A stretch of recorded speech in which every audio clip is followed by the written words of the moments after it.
Um acontecimento trágico desta semana leva à reflexão. Até que ponto vai o sentimento de posse e o desejo de vingança num relacionamento? Um homem separado da mulher jogou o filho do alto de um prédio e depois se matou. Como saber o que se passa na mente de alguém capaz de um crime tão pavoroso?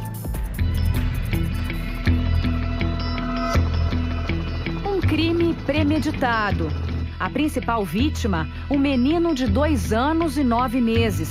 O assassino, o próprio pai. Tá todo mundo sem saber o que pensar. Tanto, sabe? Então as conversas são desconexas. Ninguém sabe o que aconteceu.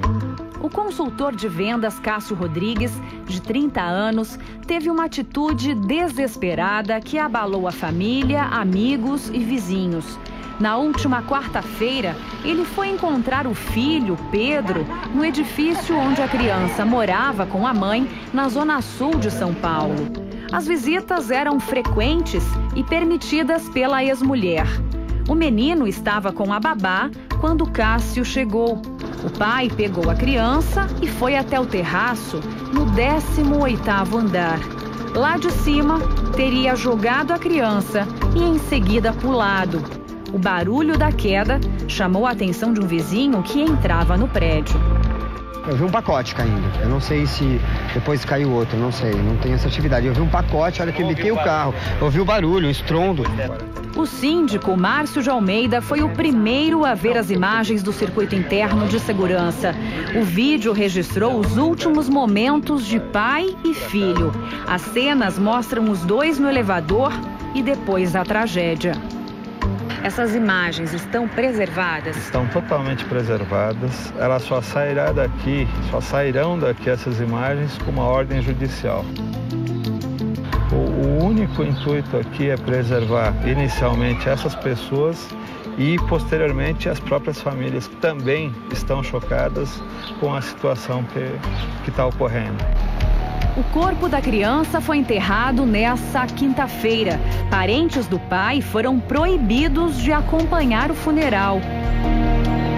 Cássio estava separado da mulher, a médica Kátia Dias Couto, havia 6 meses. Segundo a família dela, o ex-marido era agressivo e as brigas teriam sido o motivo do fim do casamento de 4 anos.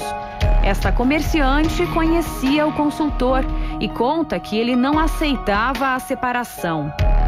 Ele ficou muito abalado, ele não queria realmente separar, ele amava muito o filho dele, a mulher dele, ele estava muito triste esses últimos tempos, mas não acho que ele faria uma coisa dessa, só se ele estivesse até doente. O que levaria um pai a matar o próprio filho e ter coragem de jogar um bebê de uma altura de mais de 70 metros? Doença, desequilíbrio emocional ou pura vingança? Será que a dor de uma decepção amorosa pode ser mais forte do que o instinto paternal? Parece que essa pessoa tinha um amor de apego muito grande. E diante deste amor de apego, de posse, ela, frustrada, ela se sentiu assim no direito de vingar-se. Não medindo a consequência dessa vingança de que ela estaria submetendo o próprio filho, algo de seu sangue, para cometer a vingança. E aí a criança acaba sendo penalizada e seguramente isso fica como uma marca importante para a mensagem que ele deixa. Estou vingado, tirei o que você mais queria, seu filho. A psiquiatra do Núcleo de Estudos sobre Criminologia do Estado de São Paulo explica que este tipo de crime é classificado como homicídio seguido de suicídio planejados. Alguns sinais deixados por Cássio indicam que ele premeditou as mortes. Pouco antes do crime, Cássio ligou chorando para a mãe e pediu desculpas por causar sofrimento à família. No apartamento, a polícia encontrou um bilhete para a ex-mulher e veneno de rato.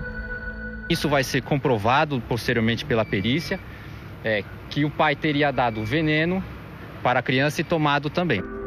Na internet, numa página de relacionamentos, Cássio faz uma declaração de amor ao filho. Na mensagem, aparentemente escrita antes da separação, ele pede que o filho reconheça o amor da família, mesmo nas brigas, como verdadeiro.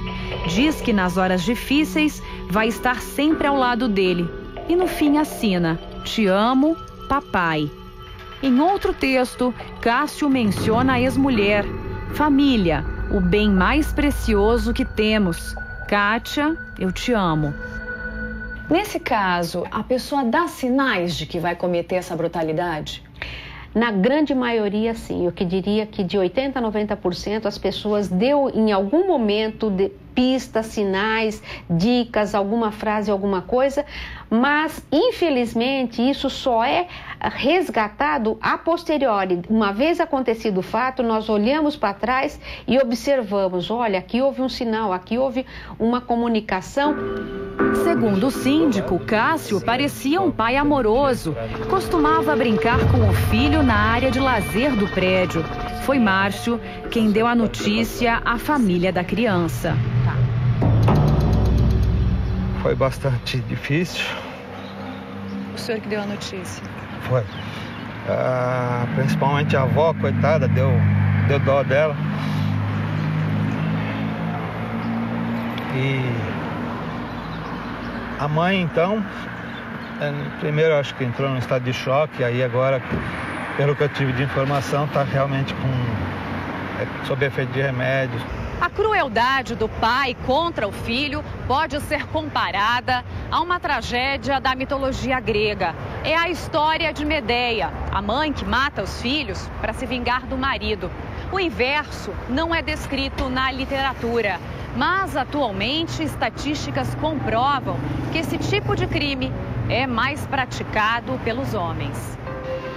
Em abril deste ano, um professor da Universidade de São Paulo matou o filho de 5 anos com um tiro na nuca e depois cometeu suicídio.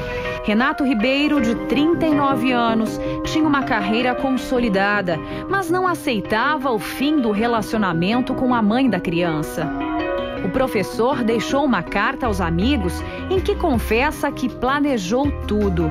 O homicídio, seguido de suicídio, foi, segundo ele, fruto de cuidadosa reflexão e ponderação.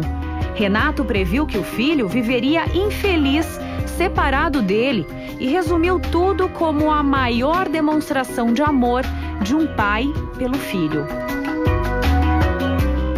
Um mês antes, uma tragédia semelhante aconteceu em Goiânia. Depois de agredir a mulher durante uma briga, Kleber da Silva, de 31 anos, sequestrou a filha Penélope.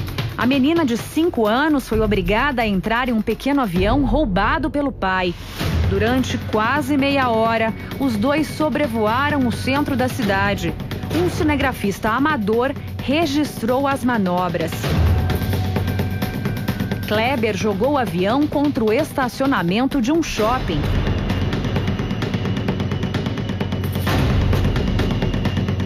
Pai e filha morreram na hora. Nas histórias de Kleber, Renato e Cássio, a vingança do homem contra a mulher tirou a vida de inocentes. E segundo a especialista, isso não tem nada a ver com o perfil de um suicida. Na hora que ele resolve matar o filho e depois se matar, o depois se matar é meio para não assumir a responsabilidade criminal que ele tem diante dos fatos. Então é meio que assim, olha, eu também fui vítima, é de querer deixar o papel de, vamos dizer, de culpado para adquirir, entre aspas, a inocência, que não é. Na verdade, ele é responsável sim, porque ele tirou não só a própria vida, mas também tirou a vida de um ser que não pediu, que não autorizou e não delegou a ninguém esse poder. Dói muito porque a gente pensa como que a pessoa pode ser capaz de fazer isso com o filho. Por mais que você ame um filho, e acho que se você ama o filho, acho que a gente tem que ter uma consciência, a gente prepara o filho para a vida.